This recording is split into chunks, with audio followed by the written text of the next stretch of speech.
پاکستان تحریک انصاف کے بانی رکن اکبر ایس بابر نے کہا کہ پاکستان تحریک انصاف کی تمام قیادت قانونی طور پر کالعدم ہو چکی۔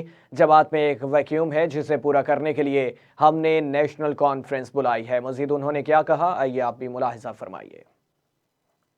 ایک ایسی قیادت جو نیشن بلڈنگ کی طرف زیادہ توجہ دے اور انتشار کی سیاست سے پیچھے ہٹے، ایک ایسی سیاست جو نوجوانوں کو تربیت دے، ایک ایسی سیاست جو نوجوانوں کی زبان پہ گالی اور ہاتھ میں ڈنڈا نہ دے، ایک ایسی سیاست جس سے پاکستان دنیا میں آگے بڑھے، معاشی طور پہ، سیاسی طور پہ، سماجی طور پہ، اور ایک اچھی نیک نامی کمائے۔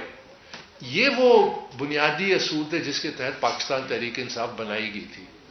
اور مجھے بڑے افسوس سے کہنا پڑتا ہے کہ پاکستان تحریک انصاف ایک بہت خوبصورت خواب تھا اور آج وہ ایک ڈراؤنی حقیقت بن چکا ہے، اور ہم نے اس کو دوبارہ تبدیل کرنا ہے۔ ہم نے پاکستان تحریک انصاف کو دوبارہ اپنے مقاصد پہ لے کے آنا ہے، اور اس کے لیے ہم ہر کوشش کریں گے